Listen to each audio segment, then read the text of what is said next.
The night before the burial, the young man stood alone in the funeral home, staring at the polished white coffin with shaking hands. Everyone else had gone home. The lights were dim. His phone trembled as the tiny camera inside the casket flickered on. He whispered, "I'm sorry," and pressed record, not knowing what he was about to see. If you believe small acts of love can change everything, take a moment to subscribe to Kindness Teles, like this video, and share your thoughts in the comments. Stories like this remind us that kindness still lives quietly among us, and sometimes it shows up when we least expect it. He had money most people only dream about, but that night he felt poorer than anyone alive. At 29, he was already listed in magazines as one of the youngest self-made millionaires in Chicago. He owned a chain of tech startups, drove a silent electric car that cost more than most houses, and lived in a glass-walled penthouse that overlooked the lake. People envied him. Investors chased him. Strangers recognized him. But the only person who ever treated him like a normal human being worked behind the counter of a small community library on the south side. They had met on a rainy Tuesday afternoon when his car broke down a few blocks away. He ducked into the library to wait for roadside assistance, annoyed and impatient. His phone battery died. The Wi-Fi was slow. He'd sighed too loudly. She'd noticed. She came over with a warm smile and said he looked like someone who just lost $1 million. He laughed despite himself and said something close to that. She handed him a cup of cheap vending machine coffee and pointed him toward an outlet. No flirting. No recognition. Just simple kindness. Later, when he offered to donate money to the library as thanks, she gently refused and said, "If you really want to help, just come back and read to the kids on Saturdays. We're short on volunteers." No one had ever asked him for time instead of money. He came back the next weekend, awkward and out of place in his expensive jacket, reading picture books to children who kept interrupting with questions. She watched from across the room, laughing quietly at his clumsy voices. That was how it started. She lived simply. A small apartment. Old car. A closet full of thrift store sweaters. But she had this way of listening that made people feel like they mattered. He saw it with the elderly man who came just to talk.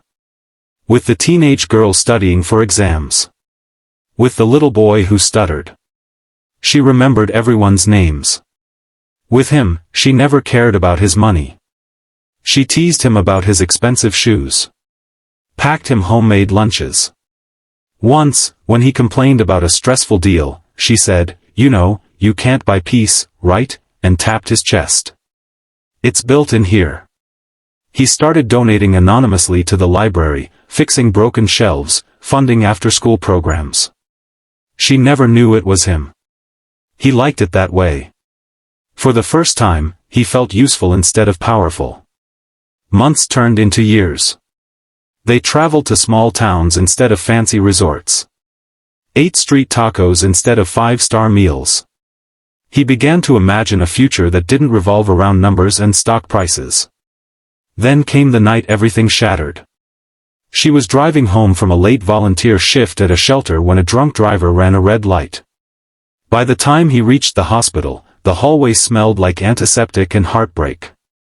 Machines beeped. Nurses moved quickly. A doctor with tired eyes spoke softly about internal bleeding, and we did everything we could. The world narrowed to a single ringing sound in his ears. He kept expecting her to walk back in, apologizing for the scare, telling him not to look so serious. But she didn't. The funeral arrangements felt unreal. Choosing flowers. Picking music. Signing papers. People hugged him and said words that meant nothing. He hated the idea of her alone in the ground. It wasn't logical, and he knew it. But grief isn't logical. The night before the burial, he remembered something she once told him after they watched a documentary about ancient tombs. She had laughed and said, "If I ever go first, promise me you won't let me disappear. Keep a light on somewhere. I'm scared of the dark." She had said it jokingly. But now it echoed in his chest. So he did something strange. He bought a small battery-powered camera, the kind used for home security, and placed it gently inside the coffin, tucked near the soft lining by her shoulder. He told himself it was just to see her one last time. To feel close. To say goodbye. He felt ridiculous and desperate all at once. That was the moment at the beginning, when he stood alone and pressed record. He went home and couldn't sleep.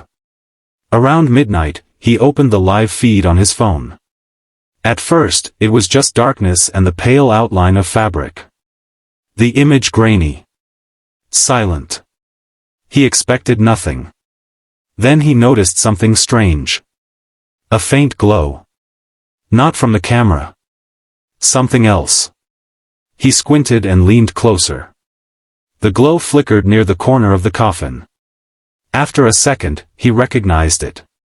It was the small solar nightlight she kept on her keychain, the one she used when the power went out at the library. He had slipped it into her coat pocket without thinking. It had turned on automatically in the darkness. A tiny, gentle light. He stared at it, and suddenly he was crying so hard he could barely breathe. She wasn't in the dark. The light made the inside of the coffin look almost warm, like a quiet bedroom. Peaceful. He kept watching, not out of fear, but out of comfort. It felt like sitting beside her again. Then something else caught his eye. In the inner pocket of her coat, he saw the edge of an envelope. He hadn't noticed it before. After a long internal battle, he called the funeral home and asked for one more private visit. He said he'd forgotten something important. They let him in. With trembling hands, he opened the coat pocket and pulled out the envelope. His name was written across the front in her familiar handwriting. Inside was a letter. She had written it weeks earlier, after a routine checkup revealed a minor heart condition. Nothing serious, the doctor said, but she'd prepared it just in case. That was who she was. Always thinking of others first. The letter wasn't dramatic. It was simple and full of her. She thanked him for teaching her that rich people could be kind. She joked about his terrible cooking. She told him not to waste money on a huge funeral and to donate it instead. And then she wrote something that changed everything. She said that if anything ever happened to her, she wanted him to keep supporting the people they'd helped together. She listed names. The stuttering boy. The elderly man. The shelter. The library. She said, "Promise me you'll use what you have to make someone's day a little lighter. That's how I want to be remembered. Not with flowers, but with kindness." He pressed the letter to his chest and sobbed like a child. The next morning, at the burial, people expected the millionaire to hide behind sunglasses and security. Instead, he stood quietly, holding the hands of the kids from the library. In the weeks that followed, he did exactly what she asked. But he went further. He turned one of his unused office buildings into a free learning center. He funded scholarships for low-income students. He created a small foundation in her name that paid for medical bills, rent, groceries, whatever people needed to get through a rough month. He started showing up in person, not just sending checks. He served soup at the shelter. Fixed computers for seniors. Read books to children every Saturday, still doing the silly voices that made them laugh. People began to recognize him not as the millionaire from magazines, but as the guy who helped carry boxes and stayed late to clean up. Sometimes, at night, when he missed her too much, he'd watch the last recording from that tiny camera. Not because it was morbid, but because of that little glow. That stubborn, gentle light. It reminded him that love doesn't disappear into darkness. It leaves something behind, something warm enough to guide you. Years later, the library hung a small photo of her near the entrance. Beneath it, a simple plaque read, "Be the light for someone else." He still visited often. Still brought cheap vending machine coffee. Still smiled at strangers. And whenever someone thanked him for his generosity, he'd shake his head and say it wasn't him. He was just keeping a promise. Because sometimes the greatest wealth isn't in your bank account, but in the lives you touch. A single kind person can change the direction of your whole life, even after they're gone. So if you have the chance to be someone's light today, take it. Call someone. Help someone. Sit and listen. You never know how long you have, or how far that small act might travel.